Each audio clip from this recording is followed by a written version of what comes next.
her, basically because they didn't have the skills for passion. She lost interest in sex, and men don't. If they have a partner who's actually loving them in the newness of a relationship, and then also not taking them for granted. Because when you're married, it's so easy to take your partner for granted. But when they're like, you can't take them for granted when they're not married to you. So my dad taking care of her. And I also know my dad, I'm waiting to meet my sister or brother from Canada. Because my dad would go to Canada when I was growing up every week. He was going to oil every week. He must have some family up there too. I mean, but my mother was happy, fulfilled, and if you look at marriages today, after 10 years, most women stop desiring sex. This is most, okay, desiring sex.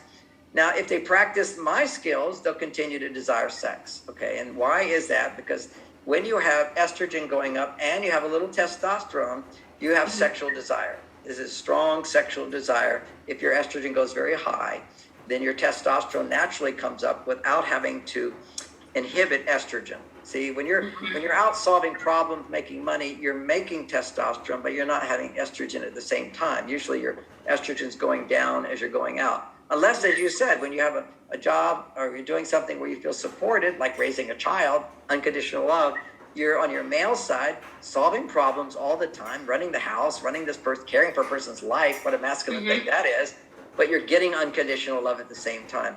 You're trusting it. And when you can trust, you're safe, your estrogen goes up, and you just enjoy so much. And it's so great that you have a husband who can support you through that.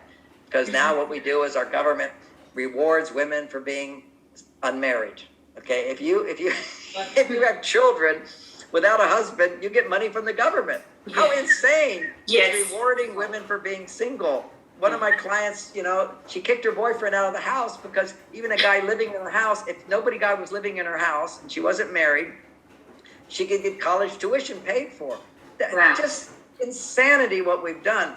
And yes, I feel for people who are single, whatever, we should help them with relationship courses. And we should give more money to people who stay together. If we want to use college, if we want to use government to creep into your life that much, I'm not against a little of that. So reward couples who take classes on relationships. Reward couples who stay together. Give them money for that, which could just be tax deductions.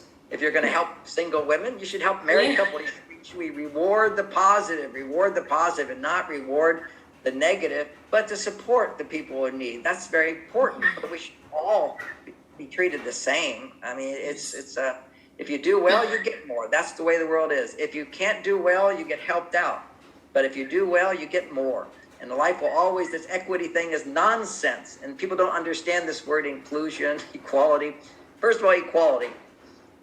That's what I came out. I'm the major voice on this in the world. Is equality means recognizing differences, not sameness. Yes. So in their minds, equality is we're all the same. No, we're not. And in between men and women, it's the number one soreness in a relationship. So I got canceled completely. I've never been on national TV since the year 2000. My books are still number one in their categories all around the world, even other places. But it's the bottom line in America, not allowed on any of the big TV shows. 1, 2, well, that's enough.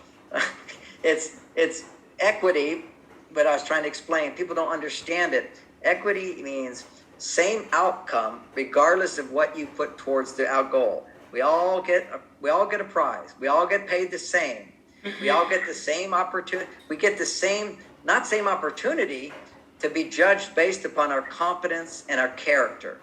Yes. If you have more competence and better character, you get paid more and you get more. And that getting more motivates other people to not be so lazy.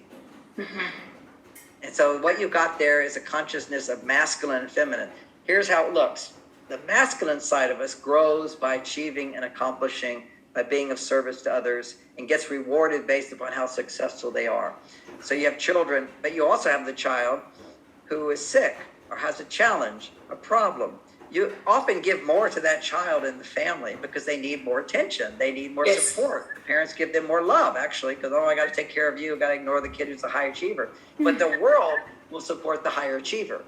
And so, you see, this is two sides of us. One part of us earns it, and one part of us unconditionally deserves it. And everybody in need deserves help.